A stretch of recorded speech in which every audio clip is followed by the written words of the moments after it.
querida Lina Duarte, a Carla Bote. ¿Cómo estás, querida Carla? Hola, hola, muy bien, muy contenta de estar aquí. Agradezco mucho siempre poder estar con el auditorio de Sin Censura. No, un placer para nosotros, querida Carla.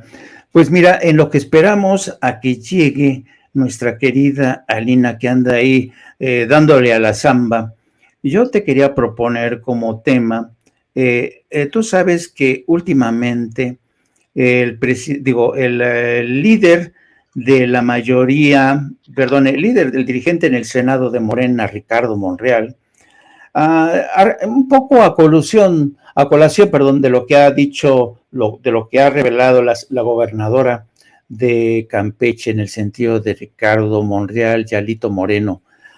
Habrían actuado en contubernio, primero para facilitar la victoria de David de Monreal, hermano de Ricardo, la gubernatura de Zacatecas, pero también como contrapago, como moneda de cambio, la intervención de Ricardo Monreal para salvar del fuego a Alito por el escándalo de enriquecimiento inexplicable. Y hoy mismo, Ricardo Monreal dijo que no saldrá por la puerta trasera. ¿Y por qué? Pues porque siente que tiene un compromiso con el presidente Andrés Manuel López Obrador. Vamos a escuchar este audio, si te parece, Carla. Lo que me detiene aún en Morena es mi respeto por el presidente de la República, porque él y yo iniciamos hace 26 años esta lucha y no voy a salir por la puerta trasera de Morena y no puedo admitir ser traidor porque piense distinto. Pues ahí tienen. Yo me quedo por el presidente, ¿no? A quien le debo una lealtad de más de 20 y tantos años.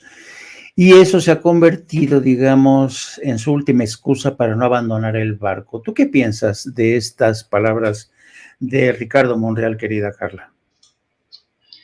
Bueno, creo que ha habido varios momentos en los que el ahora senador y coordinador del grupo parlamentario de Morena, quien dirige además la Junta de Coordinación Política, ha estado, digamos, en conflictos o disputas dentro de Morena y pues de las cuales, digamos, él ha salido pues beneficiado con cargos, pero voy a hablar de dos en particular.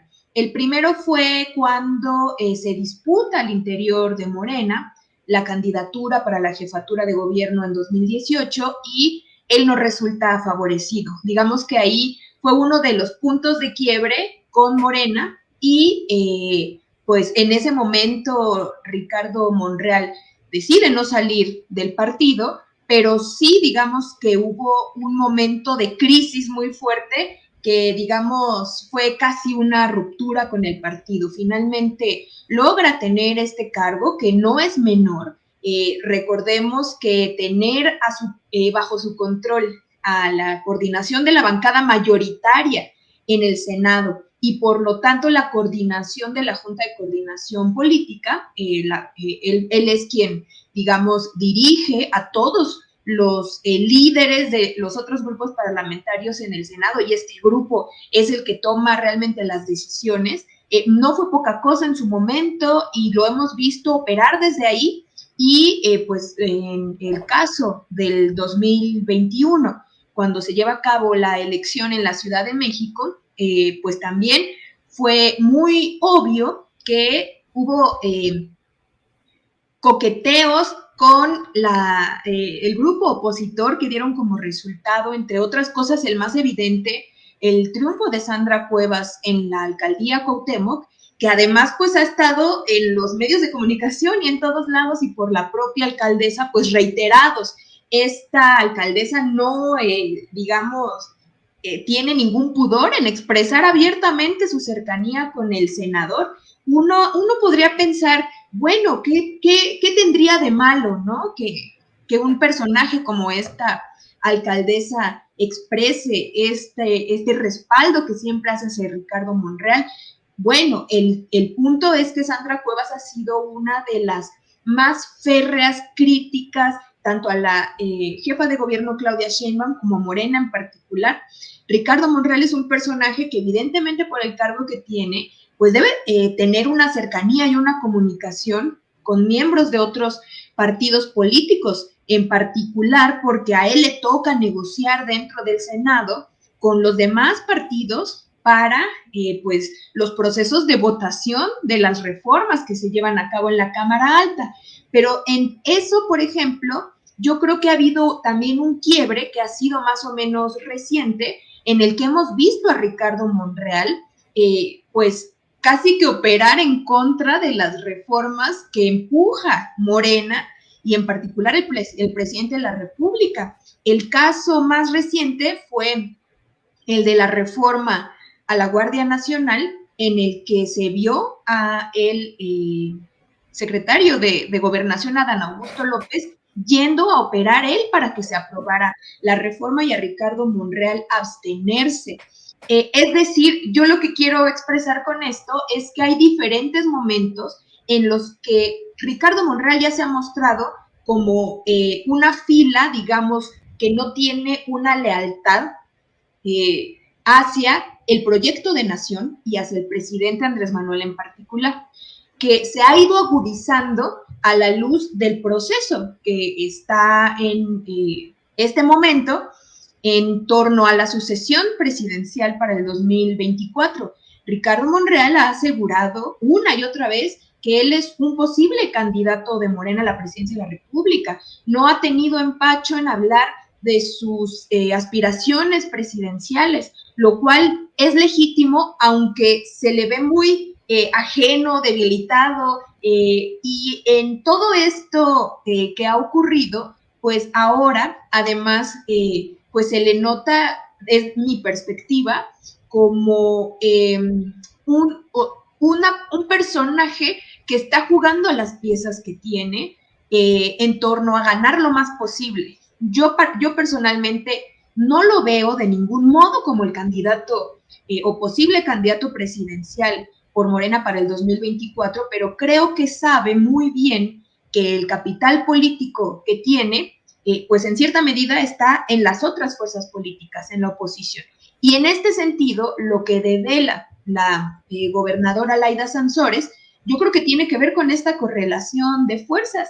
Monreal es un personaje que abiertamente ha negociado con la oposición varios cargos públicos y que no es sorpresivo ver la cercanía que tiene con un personaje como Alito Moreno. Entre otras cosas, pues lo más grave evidentemente es la posible ejecución de tráfico de influencias para el caso de un amparo, que es de lo que hablan en este caso en esta conversación del 2020, pero también está ahí una cercanía entrañable, incluso hablan de tener un compadre en común.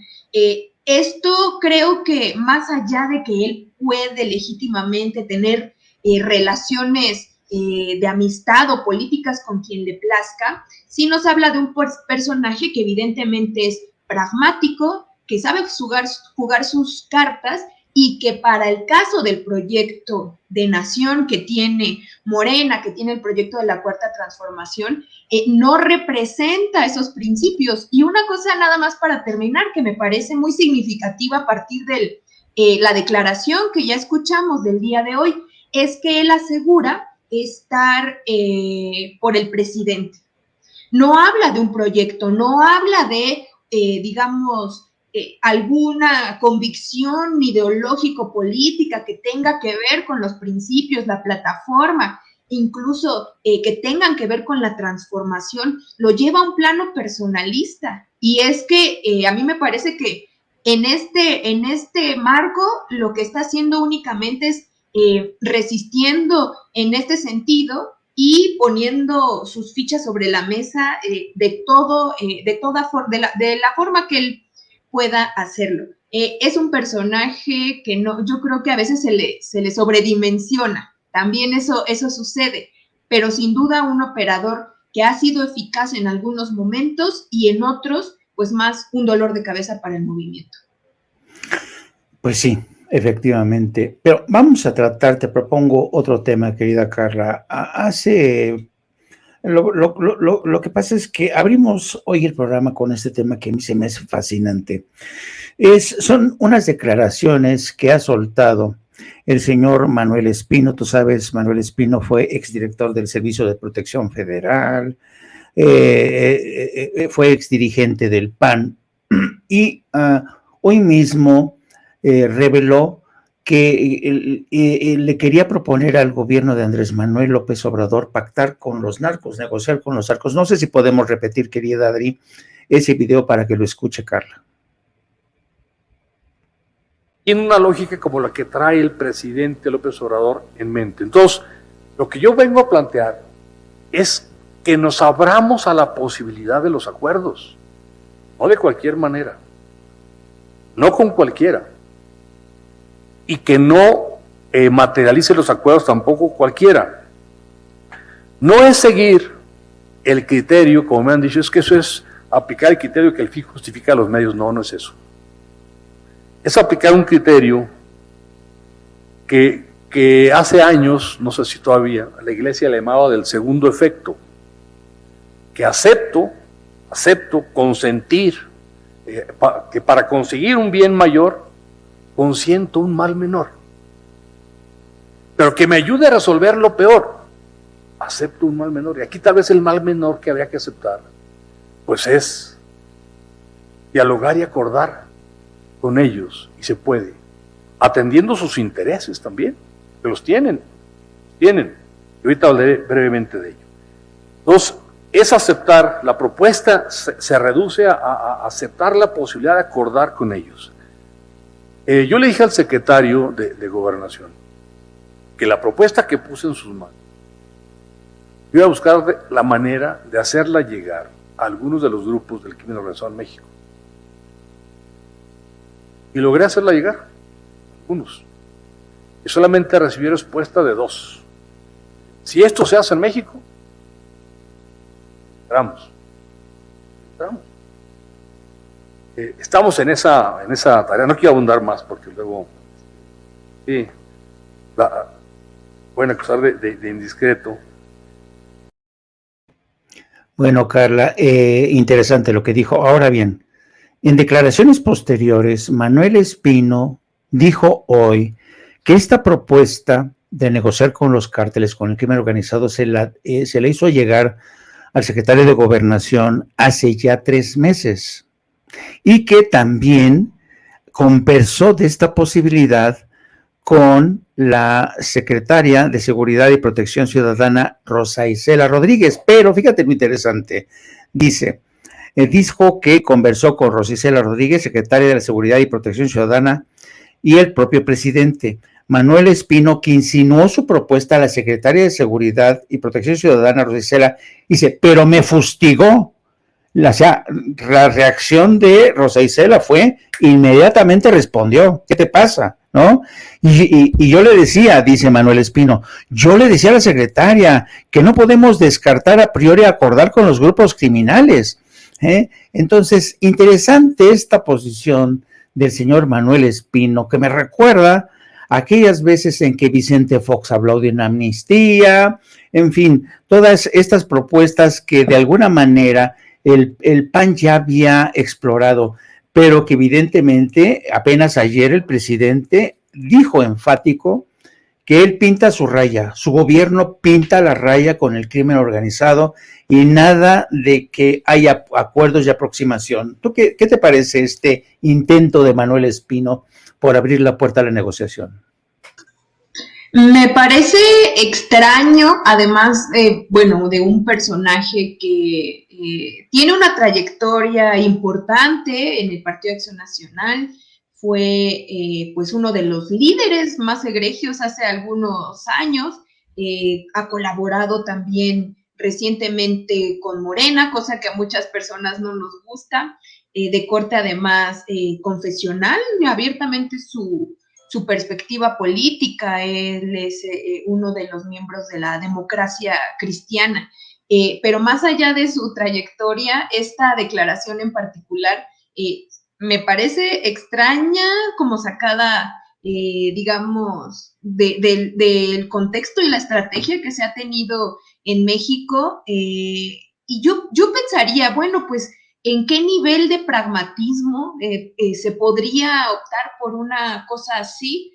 yo creo, sin ser especialista en temas de seguridad, ni tampoco del crimen organizado, ni con todo el conocimiento, lo primero que pienso es que una negociación de estas características con algunos grupos del crimen organizado, pues implicaría que el propio Estado se convirtiera en el regulador de un negocio que pues tiene que ver con las drogas, pero no es el único. El crimen organizado ha extendido sus negocios y tentáculos a muchísimas otras actividades que son delictivas, que son peligrosas, y yo no sé qué autoridad mexicana respondería positivamente ante una cosa así, digamos, como tan audaz, por decirlo de algún modo. Y efectivamente, pues creo que era de esperarse que no tuviera una respuesta relevante por parte de quienes encabezan la estrategia de seguridad, de Rosa Isela, del propio presidente, y llama la atención incluso que afirma Manuel Espino que ya se comunicó con algunos miembros de algunos grupos y que tuvo respuesta, es decir, con quiénes está hablando, de qué estrategia y con qué objetivos, realmente es extraño. También confieso que esta noticia no la había observado, me parece que incluso pasó un poco desapercibida porque el mismo personaje pues ahorita no tiene mucha relevancia en el espacio o en la actividad pública. Pues sí, un poco extraña, francamente, sobre todo habida cuenta de las declaraciones que ha hecho el presidente de que él no piensa pactar. Siempre este tema del pacto con los militares siempre se ha convertido en un arma arrojadiza, que es vista con mucho cuidado, con pinzas desde Washington. Y bueno, llegados a este punto, yo quiero darle la bienvenida a nuestra querida Alina Duarte, que anda en Brasil. Alina, ¿cómo estás? Hola, ¿qué tal? Muy buenas noches, pues aquí llegando ahí apenas al límite, bastante feliz de estar aquí con ustedes dos, pues bueno, ahí contándoles también los detalles ya de cara a las elecciones este día domingo, querido Jaime. Bueno, venga, a ver, ¿qué nos tienes de menú para las elecciones? ¿Cómo ves las cosas? ¿Cómo pintan las cosas, querida Lina? Pues mira, nada diferente a como la pintamos por la mañana, que ya habíamos tenido el gusto de hablar aquí en este espacio de Sin Censura.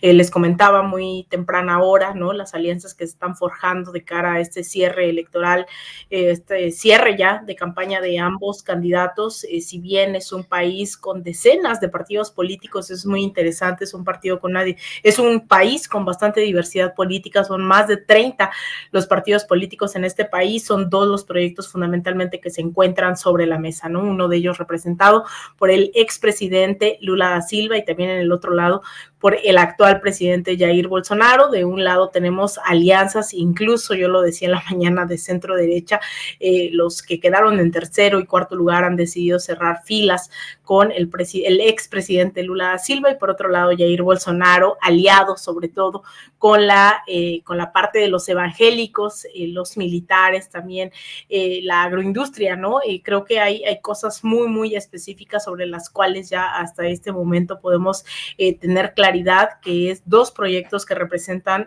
2 polos totalmente distintos, y creo que en ese sentido, pues ya las encuestas, que si bien en el primer momento incluso hicieron sentir que la primera vuelta había sido un poco una derrota, ¿no? Esperábamos que Bolsonaro no sobrepasara el 38% y aún así logró más del 43%, e incluso las encuestas mismas hablaban de la posible victoria de Lula da Silva en la primera vuelta. Eso no ocurrió.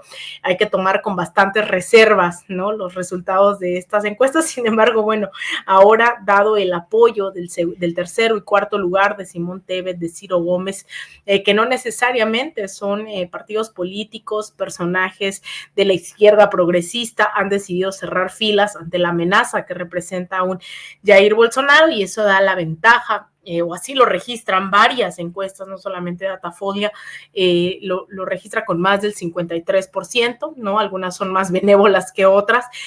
Sin embargo, pues ya estamos a tan solo unos días. El próximo domingo sabremos quién logra vencer, pero pondré en el acento nuevamente en que la victoria no representa la toma del poder en sí mismo, ¿no? Lo que hemos visto durante los gobiernos progresistas es que la toma del gobierno no significa, por la vía de los hechos, la toma del poder en sí mismo.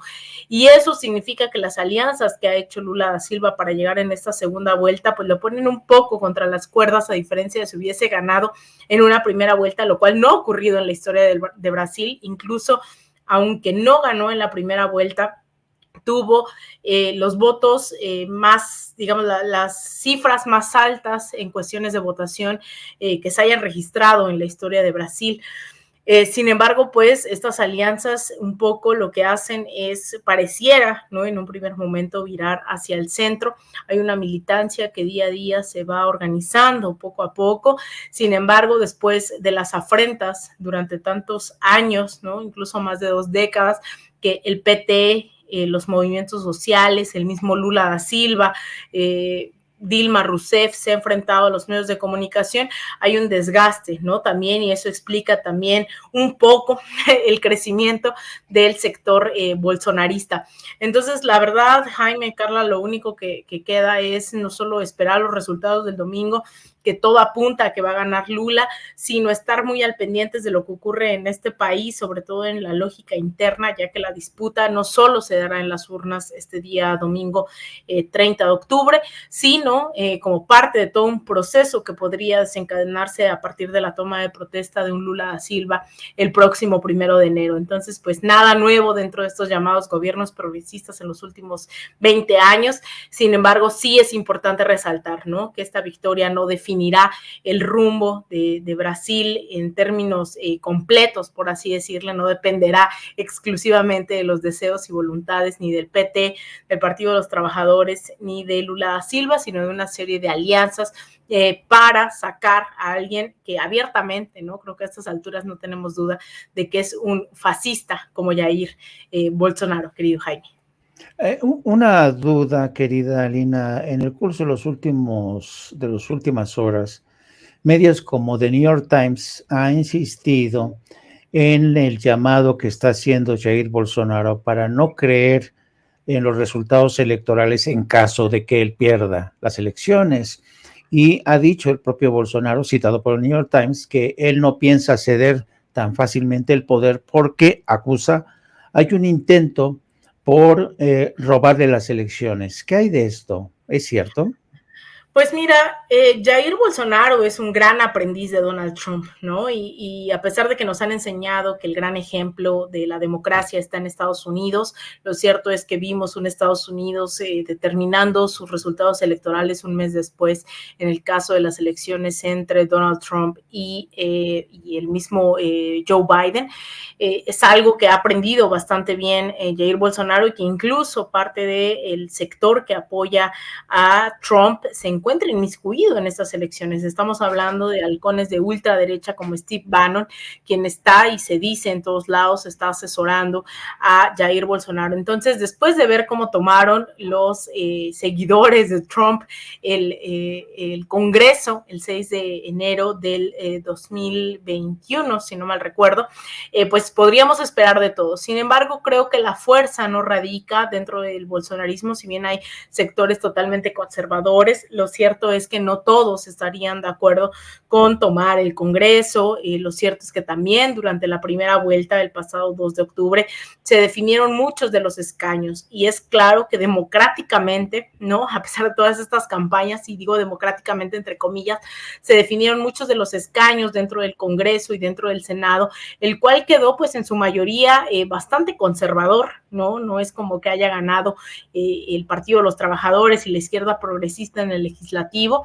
Entonces yo creo que incluso estos sectores, ¿no?, legislativos ya bolsonaristas que han aceptado los esfuerzos, los comicios electorales, difícilmente apoyarían una rebelión como la que está siendo llamada por Jair Bolsonaro. Si bien es una base bastante conservadora, yo creo que dentro de ese sector conservador no son las mayorías los que estuvieran apoyando, ¿no? Y en caso de hacerlo, no creo que logren proceder en esos intentos, y no solo es una evaluación personal, también el día de ayer en un encuentro por parte del Partido de los Trabajadores y el Movimiento de los Trabajadores Rurales Sin Tierras del MST dieron un balance bastante similar en el cual lo que decían es no creemos que tengan la fuerza necesaria para arremeter en contra del resultado electoral. Lo que sí, al igual que en Estados Unidos, yo me atrevería a decir, es que no es una fuerza que se vaya a ir a su casa y vaya a ir a cruzarse de brazos después de los resultados del próximo domingo. Es un sector conservador, ultra radical a la derecha, ¿no? Hablando, el cual habrá que disputar a partir de, pues, información, ¿no? A partir de medios de comunicación, pero también de organización popular, lo cual ya en cierta medida está ocurriendo a través de los comités populares de movimientos sociales del Partido de los Trabajadores en este país. Así que es una disputa, digamos, que se tiene que dar a mediano y largo plazo, porque el bolsonarismo difícilmente se va a ir a su casa a cruzarse de brazos, y creo que eso es realmente en donde radica el peligro, que este sector siga acrecentándose pues con el paso de los años, Jaime. Interesante y muy interesante lo que nos dices. Y le voy a pedir a Adriana que nos ponga el video número 17 para retornar a la escena nacional. Yo sostengo, aquí lo he dicho, de que quisieron dinamitarnos la investigación para que no se actuara. ¿Sí? No en la Fiscalía. Entonces, por eso, sí, sin tomar en cuenta el informe,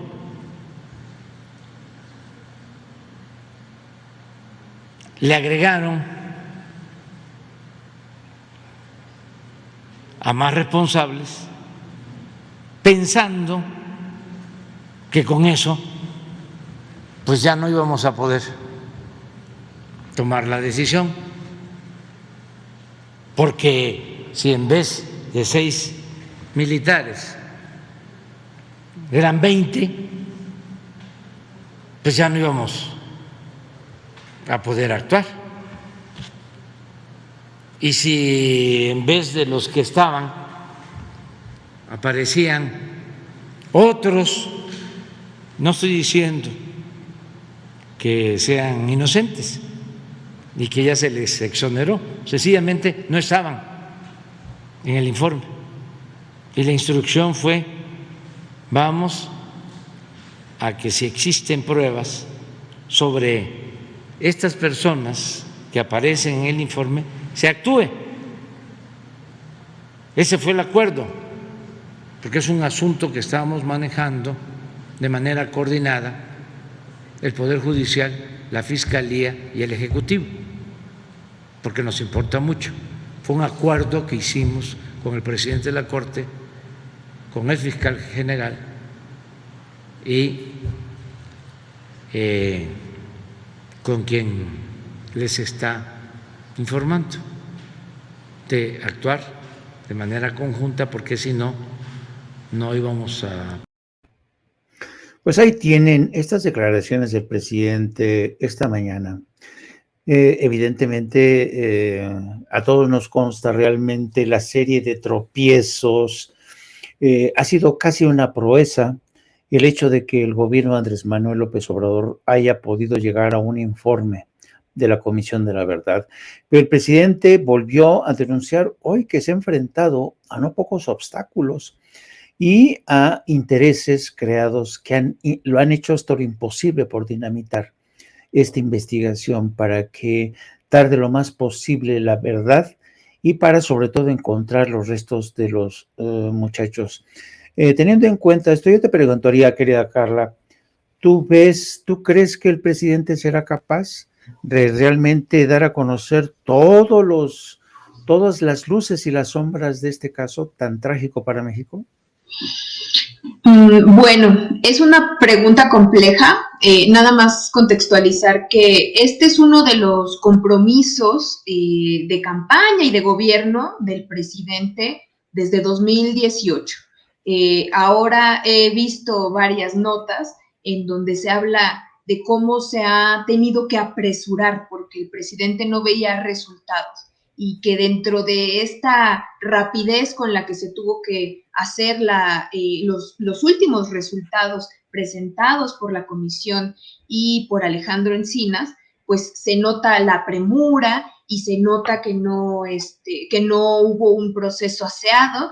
Yo creo que es una de las tareas más complejas que tocan a este gobierno y que incluso cuando fue el primer informe presidencial de Andrés Manuel López Obrador, él claramente lo dijo, que era uno de los pendientes, que era de lo más importante, ha estado en la agenda como una de las acciones prioritarias y yo creo que no únicamente por cuestión de intereses, que no dudo que haya muchísimos, seguramente tanto a nivel municipal, local, estatal, y a todos niveles, evidentemente también con exfuncionarios públicos que, pues entre ellos, Tomás Herón tuvo que salir del país y está refugiado prácticamente en Israel.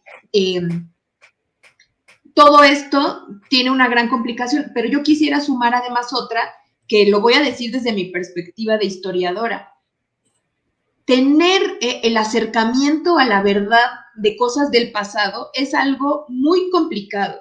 Metodológicamente, por eso hay colegas, historiadores, historiadoras, colaborando con este proceso. Yo, más que decir si podrá o no hacerlo el gobierno federal, creo que como en ningún otro momento hay voluntad política que se ha demostrado y que además han arrojado nuevas interpretaciones de un proceso que se pretendía dar por terminado con aquella desafortunada ocasión en la que Murillo Karam habla de la verdad histórica y que entre otros periodistas como Carlos Marín, pues aplaudieron. Ahora está atacando en su columna en Milenio a Alejandro Encinas, recuperando una nota del New York Times en donde pues hablan supuestamente de esto que comentaba, de que es una investigación que se está teniendo que hacer de forma acelerada y que no tienen los elementos para presentarla y que es endeble. Pues periodistas como esto aplaudieron y respaldaron esa verdad histórica. Yo me atrevo a decir que estamos frente a uno de los retos más fuertes de este gobierno, que no podríamos vaticinar si las resoluciones a las que se logre llegar satisfagan a todos, digamos, tanto a la nación mexicana y sobre todo a los padres de los 43 normalistas, pero sin duda, pues este es un hecho gravísimo, durísimo, muy sensible para nuestro país. Por lo tanto, bueno, yo creo que siguiendo de cerca cómo se ha desenvuelto la Comisión de la Verdad y sus acciones, sus interpretaciones, evidentemente hay cosas que pueden parecernos que no van por el camino correcto, pero yo simplemente me quedaría un poco con esta cuestión de la complejidad que tiene atender a un tema tan grave como este. Fíjate, querida Alina, que quien fue el esposo de Katharine Graham, Phil Graham, que fue dueño del Washington Post, solía decir que el periodismo constituye o representa el primer borrador de la historia. Ya después Phil Graham se dio un tiro, se suicidó porque tenía una depresión terrible. Pero la frase que acuñó quedó ahí: el periodismo es el primer borrador de la historia. Yo te pregunto, ¿tú crees que un diario como The New York Times realmente está haciendo ese trabajo de reportar el caso Ayotzinapa de forma fiel, de tal forma que en el futuro los historiadores puedan realmente atenerse a lo que dijo The New York Times sobre la investigación del gobierno de México? ¿Tú crees que en este sentido del diario The New York Times ha sido fiel a la verdad, ha retratado, recogido la verdad sobre estos hechos trágicos con ética? Mira, yo creo que nos han hecho creer, ¿no? Como este debate que hemos tenido en múltiples ocasiones y sobre todo durante los últimos 4 años en México del periodismo, de si debe ser neutral y objetivo, pero curiosamente quienes se adjudican estas etiquetas son normalmente la derecha, ¿no? Los mercenarios de la información, gente como Loret de Mola, Denise Dresser, como Ciro, etcétera, etcétera, mientras quienes nos asumimos con total transparencia en la parte del periodismo militante, asumimos que nuestras causas son la verdad, la justicia, la reparación de los daños. Entonces, las ciencias no son neutrales, ¿no? Muchas veces dicen es que tiene que haber una asepsia científica en donde la historia es contada de una sola forma, ¿no? Y lo sabrá bastante bien Carla como historiadora, en el hecho de la sociología, las ciencias políticas, donde nos dicen que tenemos que ser imparciales, cuando en realidad eso se nos dice a quienes estamos militando dentro de la justicia, de la paz, etcétera, etcétera, ¿no? Sin embargo, a los que son voceros de las oligarquías dentro del periodismo, a quienes utilizan la economía, hace unos días que iba Rafael Correa a México, daba una ponencia sobre la ideologización dentro de la economía y narraba cómo es que la economía ha perdido durante el paso de los años el apellido, ¿no? De la economía política, pues así han sido, ¿no? También los medios de comunicación en donde el periodismo se nos muestra como neutral, objetivo, imparcial, siempre y cuando beneficie las grandes narrativas, en este caso, pues de la administración de Enrique Peña Nieto, pero cuando se empieza a develar la verdad, los culpables, los responsables, así estén dentro del ejército, ¿no? Y creo que eso es algo que, insisto, tenemos que seguir pugnando, pues obviamente se nos dice de todo, ¿no? Desde el clásico palero, chayotero, etcétera, etcétera. Lo cierto es que, y lo decíamos por la mañana en este mismo espacio, Jaime, pues lo cierto es que los medios de comunicación corporativos han demostrado N cantidad de ocasiones de qué lado de la historia quieren estar.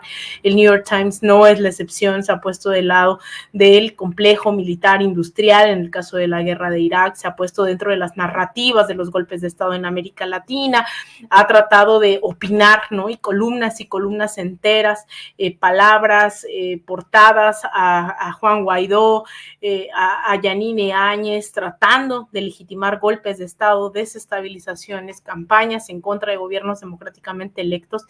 Y yo creo que por ahí tenemos que seguir pensando que estos medios tratarán siempre de beneficiar a unos cuantos, ¿no? Y el caso de Ayotzinapa nos ha demostrado que el nivel de crueldad, pero también de estas alianzas entre el gobierno, narcotráfico, ¿no? Es algo que tenemos que seguir combatiendo, no hay que ser ingenuas, creyendo que el 1 de diciembre del 2018 se acabaron todos los males por arte de magia en México. Al contrario, se abrieron algunas que otras puertas. Lo decíamos también hace unas horas en este mismo espacio, el Poder Judicial es uno de esos grandes espacios que se niega a transformarse en sí mismo, que se niega a abrir la puerta para la reparación de los daños, y tenemos que seguir exigiendo, ¿no? Más allá de los dichos hechos del Poder Ejecutivo, del presidente López Obrador, lo cierto es que como ciudadanía nos corresponde estar cada vez más informados, más organizados y también tener claridad sobre las exigencias de las y los históricamente oprimidos, en este caso, jóvenes que vienen de sectores de los más desposeídos, de los más excluidos, jóvenes de familias campesinas cuya única aspiración era ese tránsito entre la pobreza y una clase media, ¿no? Si es que así se puede llamar, que venía, ¿no? Y por eso es que los mandaban a la Escuela Normal de Ayotzinapa, pensando en que eso podría eventual y generacionalmente hablando transitar hacia hacia un nuevo bienestar dentro de la comunidad. Así que yo creo que entre el New York Times, los medios corporativos, pero también una sociedad que debe exigir cada vez más justicia y transparencia, no solo al gobierno, sino también a estos medios de comunicación, estamos en un buen momento, ¿no? Como para construir ese horizonte posible, ese México posible, pero también de reconstruir ese tejido social que por muchas décadas se nos negó a millones de mexicanos y mexicanas. Pues muchísimas gracias, querida Lina, querida Carla. Sé que las dos tienen compromisos y tienen que retirarse, así que te pido, Lina, ¿cómo te puede seguir la gente? Tú vas a estar cubriendo, vamos a estar muy pendiente de esas elecciones, pero también, ¿cómo te puede seguir la gente a través de redes? Muchas gracias. Pues sí, ya estamos aquí en Sao Paulo, en Brasil, nuevamente, para dar testimonios, para llevar la voz de esos sectores, ¿no?, que quieren la transformación al estilo brasileño aquí en este país. Así que me pueden seguir con toda esta cobertura, obviamente aquí en Sin Censura, pero también en mis redes, en @AlinaDuarte_, en Instagram _AlinaDuarte, en Facebook.com/AlinaDuarte Periodista.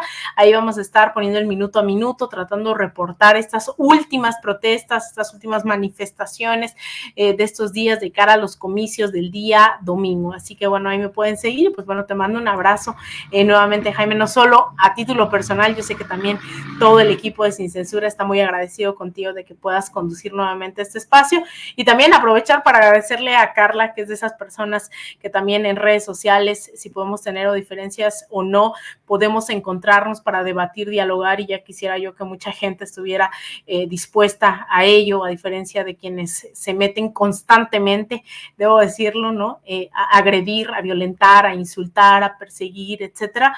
Y yo agradezco también esa apertura que tiene Carla siempre con el diálogo, y pues bueno, a seguir construir. Así que bueno, ahí me encuentran en redes, pero también aquí en Sin Censura, en este caso todos los días y todas las noches en estas transmisiones. Pues ánimo, querida Lina, fighting, como dicen los coreanos, fighting, fighting. Y querida Carla, ¿por qué no también no nos avisas cómo te puede encontrar la gente a ti también? Gracias, querido Jaime. Bueno, pues yo estoy colaborando mensualmente con una columna en la revista Sentido Común, y también escribo mensualmente tanto en El Soberano como en SPR, el Sistema Público de Radiodifusión. Y bueno, agradezco muchísimo las palabras de Alina también. Yo siempre la sigo cuando he tenido el gusto de compartir espacios con ella, aprendo muchísimo, su perspectiva siempre es muy enriquecedora, y por supuesto no me voy a perder sus coberturas, porque pues ahorita ella está en esta elección que es definitoria para el futuro latinoamericano. Entonces, pues qué privilegio, Alina, que andes por allá. Y pues yo siempre coincido en muchas cosas contigo, en las que no, pues se puede platicar. Y pues justamente eso, privilegiar el diálogo es muy importante, sobre todo en estos tiempos en los que parece que todo mundo cree tener la verdad absoluta, y pues uno llega a las conclusiones también a través del diálogo, de las discusiones. Entonces nos enriquecemos mutuamente. Nuevamente, muchas gracias por la oportunidad.